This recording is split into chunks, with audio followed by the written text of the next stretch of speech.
What's the topic of the session today? It's what we're looking for, right? And what do we consider as an ideal candidate at Masters Union? What are some of the qualities that he or she might possess? So that's something that I'd say is, you know, I would say a session for everyone to kind of really categorize how they want to frame their application in their heads and what qualities that they'd want to highlight. So, I mean, this is what we look for, but in our heads, what we categorize this as is the search of everything or the search for everything. And that's something that we feel is, moving away from more of a specialist world into a generalist world. I think this is perhaps a reasonable enough approximation of what we're searching for, which is everything, right? So that's something that we'll be talking about today. People asking about how can we improve our profiles to get into Masters Union. Perfect. That's an ideal, question for today, and that's something that we'll be discussing in detail. So let's get started, right? And I would want to always start these sessions by a bit of a hygiene check. I want to walk everyone through these 4 points. If you're not familiar with them, please do browse our website, especially the admissions page if you're interested in becoming a future Masters Union student. So yes, these 4 points would be really important for everyone to kind of go through and take cognizance of, and just make sure that you've read through the website. If you've read through it, then you'll know about these points, but at least it's a good idea for me to explicitly tell you about this over here. So wait, eligibility and criteria. Let's start off with that. So let me start off by proclaiming this, that Masters Union is background agnostic, right? I'm repeating that we are background agnostic. That means that regardless of your background, you do not need to come from an engineering or a business or a purely XYZ background. We had people from, let's say, philosophy backgrounds, psychology backgrounds, economics backgrounds, food science backgrounds that were applying to us last year. We had people who were, professional sports players that were applying to us last year. We had people who were actors who have joined our cohort as well. People who've acted in Netflix or MX players, stuff like that, as well as people who are doctors who also applied to us last year. So yes, we're not we don't have any specific preference or any kind of credence towards any one particular background. So feel free to apply regardless of where you're coming from educationally. Now coming to our criteria, while if you look through the cohorts, or especially our last two cohorts, the second and the third cohort, you'll notice that the amount of freshers, and we call people who are freshers who are just out of college or who have under 6-8 months of work experience, that's about roughly 8 to 10% across the last 2 years. So 90% of the cohort has work experience, while 10% of the cohort is freshers. That doesn't mean that freshers are at any disadvantage in terms of jobs, in terms of the experience here. It's just that the amount of people who are coming and what we feel with what they've done prior in their college experience, it's people who are truly exceptional that are coming to us from these backgrounds over here. Obviously, I can talk about one or two students in the session today and in the Q&A today as well.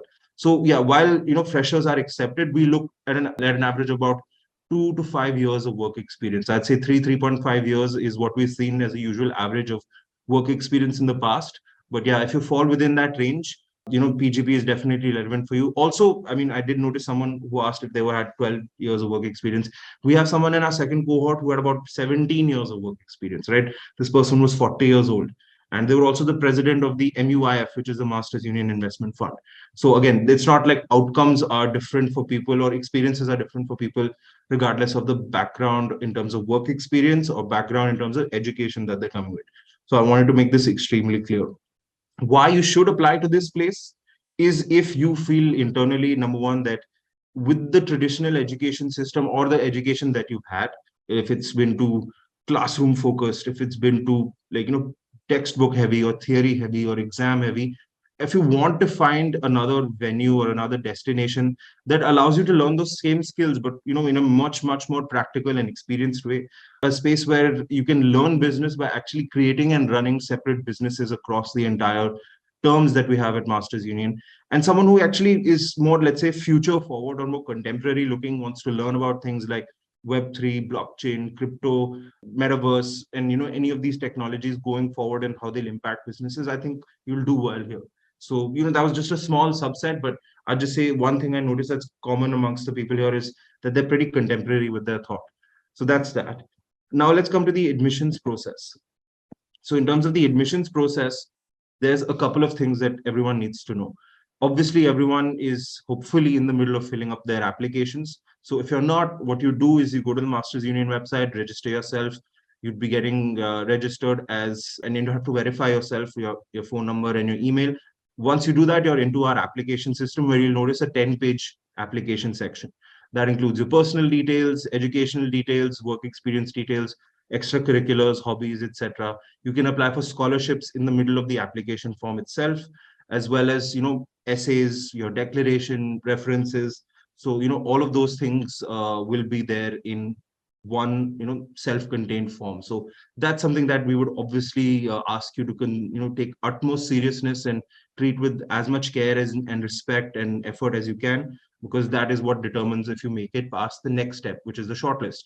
So just backtracking, so you'll have your application happen. Post that, you'll have your MU BAT, right? For the people who are opting for the MU BAT. For the people who don't opt for it, who want to submit their CAT, GMAT, GRE, they can directly do it at the time of their application itself and use that for their evaluation. However, the weekend after the deadline is the MU BAT, and the MU BAT is then conducted. And scores from the MU BAT plus your application, obviously, we look at a lot of different components in that. Those are then created to create the first level of shortlist. So then, a bunch of people are removed from the system, and a select few are given the chance to move to the next stage, which is our interview stage. In our interview stage, that's also very curious.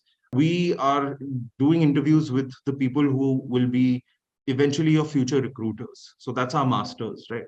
Our masters are people who are CXOs, MDs, startup founders from different avenues or different sectors across industries. And they are people who will be taking your interview, who are informed about the Masters Union ethos, about what we're looking for. And obviously, we'd love for their take, as well on the candidate, what they performed like, what their background is like. In terms of shortlisting, what's happened in the past is sometimes we might not look at a candidate who's too favorable, but in the interview, they've done exceptionally well. So, we might really rethink about that. Hey, did we evaluate this person correctly? And then sometimes, we see that, yeah, actually, we have to give them much more credit for XYZ thing. Or the reverse can happen, right? Say someone we think is an absolute star, but then they go and they bomb their interview completely. That's again a big thing for us to think back in terms of, hey, have we evaluated this profile correctly? So I think the interview is another really, really important step apart from your application. And then obviously post that, if you are selected, that means you're accepted. You are also waitlisted. Waitlisted is that you're in a waitlist, and once space is free up in the cohort, then depending on the waitlist, which is not ranked, by the way, you will be getting in. It's based more on cohort composition in terms of who gets in from the waitlist. And then finally, there is the rejected. So if you don't get in, you get rejected, but you are then allowed to apply the following year for Masters Union. So I hope this clears out everything about the admissions process. If you need to kind of gain more clarity, I would encourage that you watch this recording again, rewind to this section, and perhaps play through it again. So that's all the admissions process kind of laid out for everyone. Now moving on towards the dates and the deadlines, I'd say the most important one for everyone here is the application deadline. Our application deadline is on the 22nd of January. So that is by when the application form for round one will close at midnight. So please, please, please do ensure that you complete your applications fast, complete them early, and that you submit them in. We had a lot of problems in terms of people who had left their application completely till the end at, say 11 p.m. or 10:30 p.m. on the date of the deadline, and they had to finish up maybe one section or the declaration, or maybe it was an internet error or maybe a payment gateway error or something like that. So please give yourself enough time. This is a big, big tip from my end. Give yourself enough time, complete your application. I would recommend at least a week earlier, and then submit it maybe with 5 or 6 days to go to the deadline.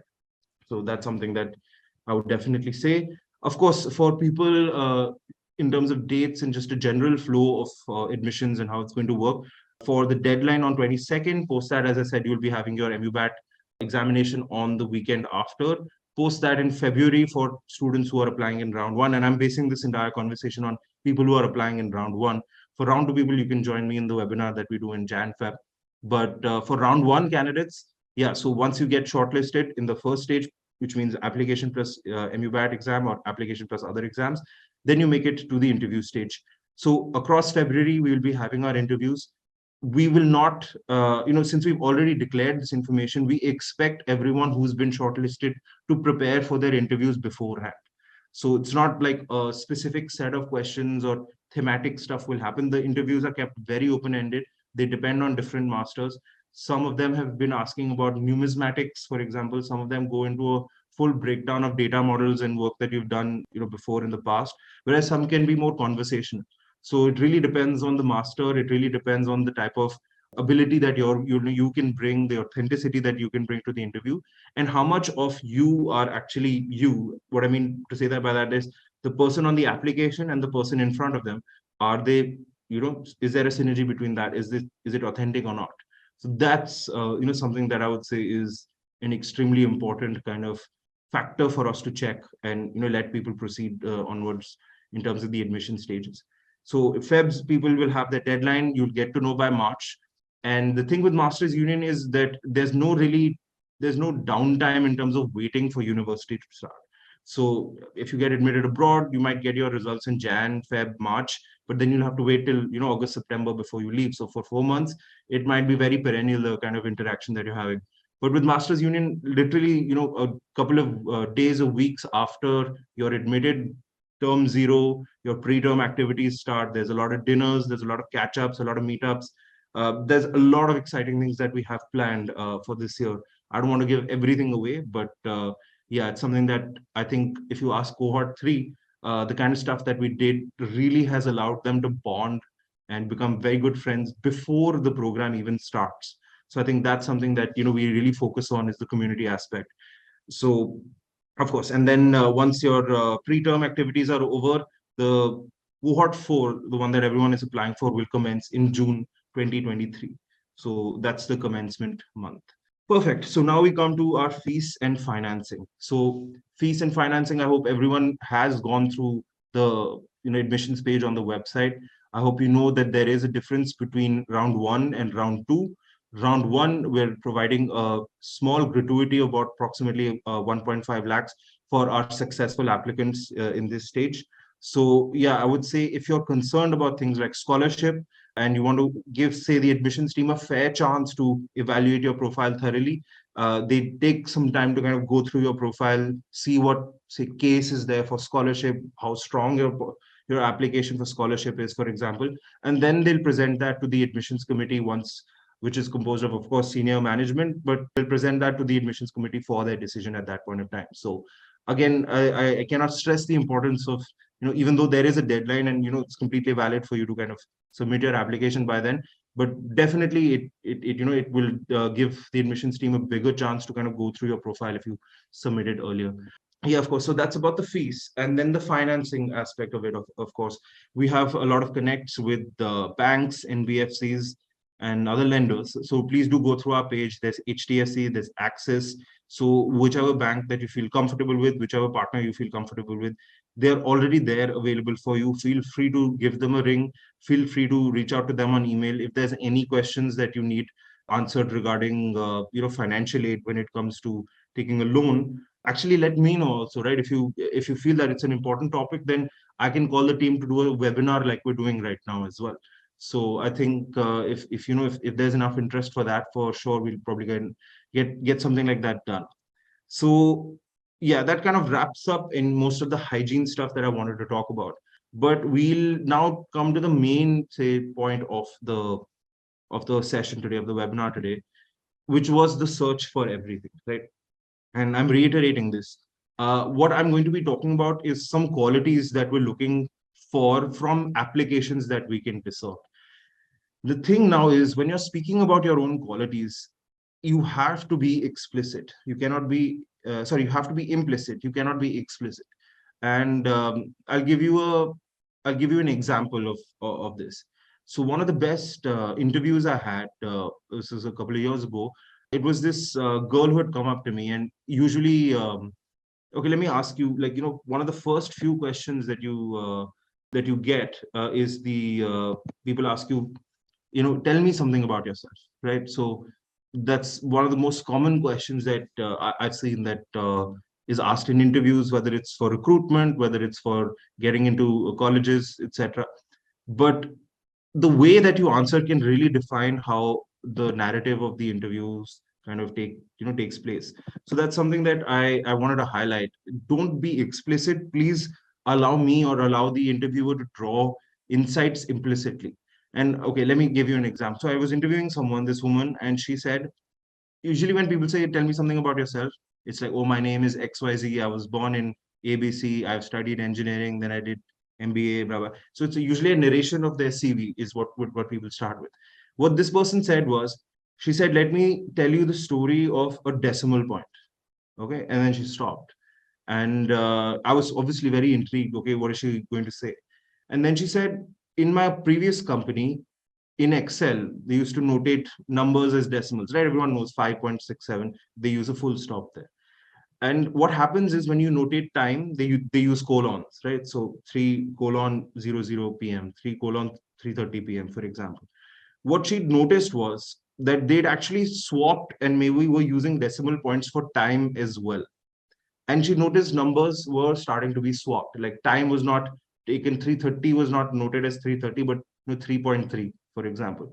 And that's all that she had to say. And she's like, okay, I highlighted this to my boss. This was a big thing that was flagged.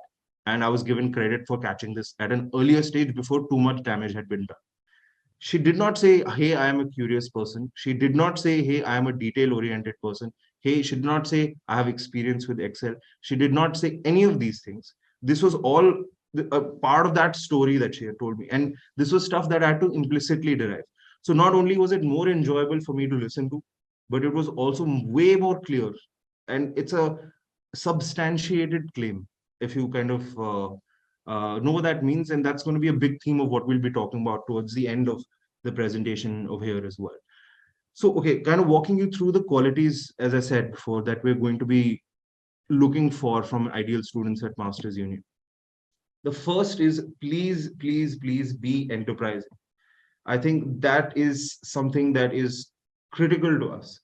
This can include, any walk of life. It doesn't have to be that you have to be within business or be an entrepreneur or be XYZ in a certain company and have created a new vertical or driven X amount of business. Obviously, all of that helps to kind of showcase this. But we are aware of your context and of your background. So please, of course, in your essays, make that clear. What context, what background are you coming with? What opportunities did you have access to? The opportunities versus backgrounds is something that I've listed. That's something that I would say should be critical to everyone's application to establish the fact that, okay, hey, I know I'm competing with someone who's come from, let's say, Google, who's done software engineering at Google, and they've worked on, let's say, the latest Pixel phone, right? Everyone might not have that same sort of context or that same sort of scale at which they deploy technology. However, it's really important to establish the fact that, okay, I am coming from XYZ context, and stories there, or being enterprising there, can be equally as impressive, if not more, as compared to people. That Google example, which was a random example, but that's something that I think everyone should pay cognizance of. And like, okay, let me give you an example there. Say I'm from tier 2, tier 3 city, and I take part in a regular football tournament, for example, and my team has not been doing well, but over the course of 1 month, there's been this kind of motivation or this responsibility I've taken forward. I became the captain, and for the rest of the four games, we continuously won, and I saved my team from going out of the tournament, and my team came second. Something like that is, again, establishing context and then delivering output. So I think that's something that you need to be extremely clear with what you're presenting and what you're saying. So that was a random example in terms of that, but let me give you more of an entrepreneurship example in terms of Masters Union. By the way, I don't know how many of you guys know that we dropped our placements report yesterday, and we have a huge placements podcast that has also dropped yesterday with our director of careers and our founder. So definitely check that out. And what I'm going to be talking about is a story from there as well. So how many of you have heard of Zerodha? So you can spam Y if you were at Zerodha. So okay, a lot of people have heard about Zerodha. So this year, what happened was Zerodha never, never, never in the history do they take MBAs to hire. So they've never hired any MBA previously, whether it's from a IIM, an ISB, or a college abroad. We are proud to say that Masters Union has, within this year, had Zerodha's first ever MBA hire. which is someone called Dipankar Mathur from our second cohort, who's working in the founder's office in a chief of staff like role. So in a direct, it's called the Z team, the topmost team there. So he's one of the 5 people in the Z team that's been selected. So again, how did that happen? Let me backtrack a bit. And I have a conversation with Dipankar coming out soon, talking about his experience at Masters Union and how it led out there. So obviously it's going to be more detail in that conversation. But with the limited amount that I know, Dipankar was actually someone who, let's say, for the second half of the entire program at Masters Union, he focused purely on his startup. He had a startup with 3 or 4 others called Funtush, which was a movie quiz app or a movie quiz platform that allowed you to create quizzes, play with your friends, etc. So it was an entertainment app. While that app was not super successful, and he might have had to shut operations down, in his interview, that is what he was asked about. What does failure mean when it comes to this? Or how did you think about scale? Or how did you think about product marketing fit? What was your GTM? What was your wireframe for your product? All of that stuff you would expect a CXO or someone senior to be able to answer for a bigger enterprise. But having been the founder of a startup and kind of having done that, that was something that I saw really, really, like, I cannot stress on how important it was to prepare him or give him that life experience for that Zerodha interview. So I would say, if not, obviously not all of it, but a major chunk of why he got in was the fact that he had created, founded, and failed at a startup. So that's something that I would say, yeah, be enterprising, regardless of your context, regardless of your background, regardless of your opportunity. Show to us how you have been enterprising prior to this in your life. Be open to new ideas, opposing ideas, and views. The cohort that we select at Masters Union is a compilation of people from different walks of life. That's a big factor that we have when we create or do cohort composition and we make a new batch. So whether it's someone coming from, like, for example, in the third cohort, we have 2 people from ISRO who are rocket scientists from ISRO. They are also paired with someone who is, say, from a psychology background from Xavier's from Bombay, for example, who's a fresher, and these guys might be 8, 10 years older, might have children, but then again they're in the same space and studying there. And the challenges that we have, the drop shipping challenge, the VIP challenge, the content creator challenge, the in the wild consulting challenge, all of these people are melded into teams, and then they take different decisions based on their experiences, and that's how you learn, right? I think peer-to-peer learning is some of the strongest that I've seen here, that happens at Masters Union. So say I'm equipped with let's say I'm a fresher and I'm working with these 2 senior people. Obviously there will be better ideas, more efficient ideas, whether it comes to marketing or looking at the finances, etc. You have to be someone who is open to new views or better views or more optimized outlooks to certain plans. So that's someone that's extremely crucial, right? We get that there can be disagreements, we get that there can be negative feedback, but to function as a team and to function at the scale and at the pace that you have to do at Masters Union, I think this is a non-negotiable for everyone. So be open to new ideas, be open to opposing ideas and views from different people, and be able to talk and deliberate about this at length. That's something that's also super important.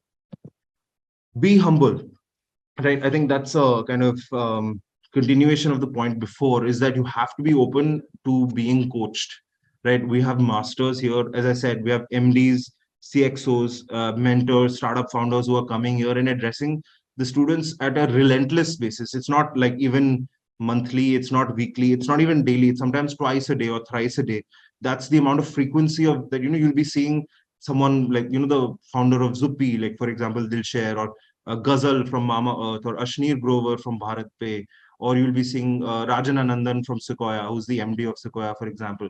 So being like in an ecosystem where you're not regularly, but extremely regularly interacting with these people, you have to be humble, and you have to be like open enough to be coached by these people, whether it's your faculty, whether it's your peers, where are these are some bigger, let's say, mentors, or bigger guests that we call. I think that quality really cements the fact that you can draw a lot of value from their conversations and from their classes, or from the projects, or from the workshops that they're doing. And this is across the sphere. So again, a very important point and almost a non-negotiable for us. You have to be humble and you have to be open to being coached. And okay, I agree, these are qualities that I'm saying, but this is something that how when you're looking at this, try to think about how you can display this quality in your admissions application implicitly, right? If you go and type, oh, I am humble and I am open to being coached, I will not believe it, because it's just an explicit statement.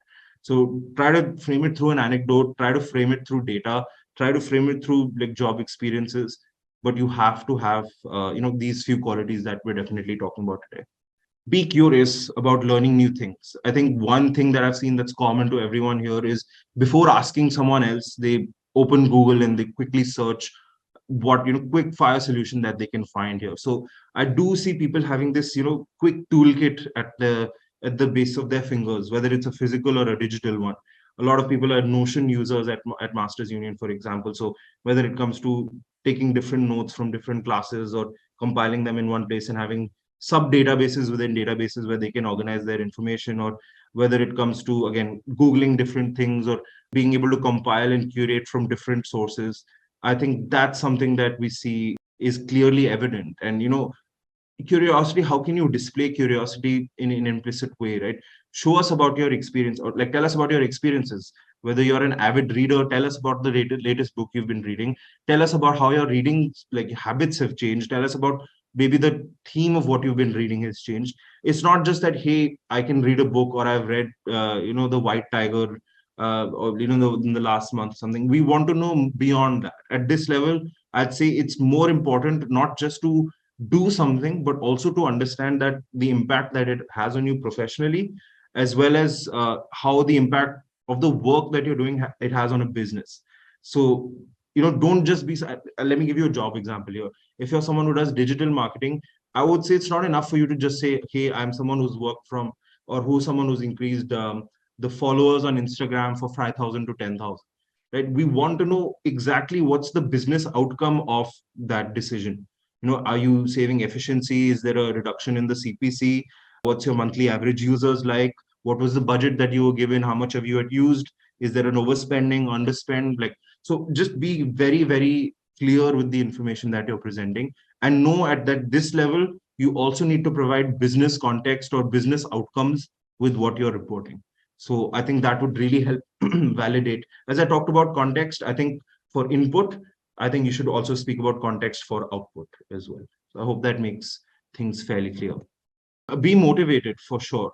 I think that's something everyone is, hopefully, in terms of getting into Masters Union, but motivated to create impact. That's something that I think is carries some of our best students in TRED. Like, so let me talk about Salil, for example. Salil is a student, Salil Nakar, and you can connect with him on LinkedIn. He's a student in our third cohort. And Salil has a great passion for dirt biking. And he's had that, not now, but he's had that for the last few years. And so that was a big, a huge point that we saw in his application, his passion for dirt biking, and then what he wanted to learn from Masters Union and what he wanted to combine with his passion. So here, I would now encourage you guys to go to Instagram and browse for Throttle X. So that's Throttle with an X after that, which is Salil's new company that deals with everything, one-stop shop for everything that is two wheels. I think that's something that Salil has created right now, which is something of immense pride for all of us, right? For someone combining their passion with the learnings that they've had at Masters Union and executing that here. And again, it's just the third month that they've been here.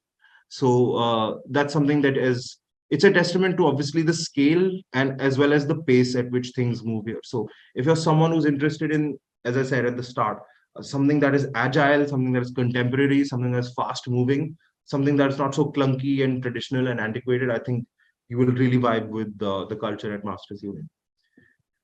Be a leader, right? Demonstrate strong leadership potential. And I'm going to repeat my example that I did before, which is you do not have to have a team of 20, 25 under you and show that, okay, I've done this and not done this. So that I agree, that's great leadership demonstrate, performance and stuff that you've demonstrated there. However, it's important to establish your context, right? If you own that company, it's a different thing. If you're an employee in that company, it's a different thing. If you don't work in a company, if you're in school and if you're in a club, or sorry, if you're in college and if you're in a club, then what have you done with that club over there? Has it been moved from, let's say, your time at joining in your freshman year to the time you kind of exited in your senior year, and what's been the change over there. So what we, to be honest, what we want to realize is how have you used your time over the last 3 or 4 years, or since the time that you're reporting on. Are you someone that has sat on Instagram and, like, wasted 4 5 hours? Clearly we can figure that out. Or are you someone who has, really utilized your time, have had a specific purpose, and attempted something, made your share of mistakes. I'm not saying everyone will be perfect, but then having learned that, now are clear of what you want to do in the future. Okay, I'm clear. Okay, I don't have enough business experience. I need someone who has business experience because I know tech. Maybe, it'll help me out in my new company, for example. So I think that clarity comes with action, and that action obviously should be driven by potential and leadership. And I think the biggest word on the screen that you're seeing, that's of the most importance, is the one at the bottom left, which is demonstrate. Right? You can report. I can say I'm a great leader. I can say, I've done XYZ, but it has to be proven. It has to be demonstrable. I think that's the biggest takeaway that I'd want everyone who's here on this call to take back. That in your application, if you are putting down even one sentence, can you prove that that sentence has been done, has been demonstrated before by you in the past, through an anecdote or through data that you can provide? I think that's what I'm going to kind of leave this point at. Right. So I think kind of completes the qualitative aspects, but I'd like to sum up most of my discussion that I've had with you guys right now in terms of three things that I'd keep in mind, or top three tips from my end in terms of my master's union application and how I can think about it in the future. So, thing number one, and again, you've seen, I've repeated this word: demonstrable academic proficiency and professional experience. This place is an intense and, academically rigorous environment. So we need to be sure that you can cope with this. How do we judge this? Is through the grades that you send us. Your GMAT, CAT, GRE, MUBAT, your 10th, 12th scores, your certain courses you've done outside of that. How, like, what's your proactiveness level like? So how much of an initiative are you taking there? So academic proficiency, demonstrable academic proficiency is important. Demonstrable professional experience. Can we see a website of the work that you've done? Is there a portfolio of the work that you've done that you're submitting? Or are you just saying that, oh, I can design in Figma or in Adobe Photoshop? So there's a clear difference between proof of work and a resume. I would encourage everyone on this to opt for the former, which is proof of work. Try to generate as much of that as you can for your application, and ensure that, at the time of submission, that you are also, at least in the most curated, most beautiful, and most presentable way, you are showcasing this proof of work. So not only just to have it, I mean, I can make a drive file, but obviously I will get way more credit if I make a microsite and I have like a full like React.js framework that works along with that. So that's one. Number two is obviously demonstrable communication and critical thinking skills. How do we assess this? Is, of course, through your essays. There are three essays this time. The first one is a written response. Second one is a PDF that you'll have to design or write on. That's completely up to you. And the third one is a video response. So we're literally testing you on a very holistic ground when it comes to communication. So that's something that I'd say is extremely important, is to demonstrate great communication and critical thinking skills. What I mean by critical thinking, this is just to clarify for people, is how deeply have you thought about a problem? That is essentially what critical thinking is. If there is, say, problem of water sanitation in the area that you're living around, and you want to write about that, how deeply have you thought about the problem? Have you gone and just, noticed that it's a problem and just writing about it? Or have you gone there 200 times, spoken to everyone around there, collected data, made a sample size? Like, if that showcases, okay, yeah, you care about that problem, and you're someone who critically thinks about these issues. So how deeply have you engaged with the problem? People who are better critical thinkers and more deeply engaged are obviously more rewarded as compared to those who are not. And finally, I think I'd said this before, but at the cost of saying it, I'll repeat it again. We are looking for leadership potential and performance. If you've not demonstrated, as I said, performance in companies or in your college or something, in your clubs, whatever before, then it does not matter. We want to see what you have been doing with your time.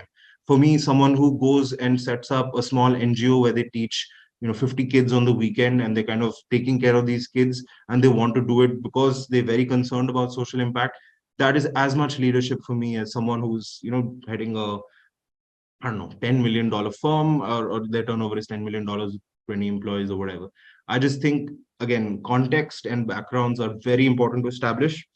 And on top of that, obviously, we have to add an extra layer of it being implicit, at least the qualities that you can derive. So I had a call with someone today, and this is my last point. I'll probably be closing this. Now, what happened was this person was asking me, hey, I know you said this stuff, but how do I check? Like, how do I objectively measure if this stuff, what I'm writing or what I'm speaking is actually correct, or if it's actually getting across the message that I want to do? And that's the simplest answer is there for it. Go to someone who does not have this context. Go to your parents, go to your friends, go to your teachers, go to your professors, for example. Say that, hey, I'm applying to, or you don't even have to say that you're applying to master's degree. Here's a question, here's my response. You write down beforehand the top three things that you feel what you've written shows, like says. Let's, for example, assume it's creativity, organizational ability, and leadership skills. That, okay, this 500 words that I've written, according to me, it shows this. You take that 500 words to, again, as I said, your parents, your friends, your professors, ask them to read it, and then also ask them to write down those three qualities of what they think. If those three qualities that you wrote and those three qualities that the person who reads it writes, if they are the same, then all good. I think that you're headed in a right direction. The more people that read it and give you similar feedback, I think it's pretty clear that, across a larger sample size, what the message that you're trying to drive is pretty consistent. However, if they give you opposing feedback, instead of creativity they write destruction, or if they write, instead of organizational abilities, they say this person is spontaneous worker and likes a messy work, I don't know, it could be something that's completely tangent, right? So for that purpose, what I would encourage everyone to do is to do this exercise and see exactly what message their communication is imparting. So that would be the final tip that I have. But yeah, I think that's, let me wrap it up there. And yeah, let me just kind of keep it up to this. Obviously, this will be put up on YouTube. So anyone who's interested in knowing about all the stuff we've discussed, whether it's the hygiene tips, whether it's the middle section where we spoke about the qualities, or whether it's the last section speaking about the three top tips, in my opinion, for your Masters Union PGP application. Of course, please do visit our social media. We are on Discord. So I think that's big platform for you to kind of come and interact. Our students are there also on Discord. Some of our professors are also there on Discord. So feel free to come and interact and kind of read through the entire information that's there, and follow us on obviously all the socials: LinkedIn, Instagram, Twitter, Facebook, and YouTube. Right. Awesome. So thanks everyone for the session. Thank you for attending. I hope it was informative for you. Certainly good for me to get to know the kind of questions that I will hope to expect. Let me promise better answers, and let me ask for better questions from next time. Next time. So anyway, thanks everyone for joining, and I will catch you in the next webinar.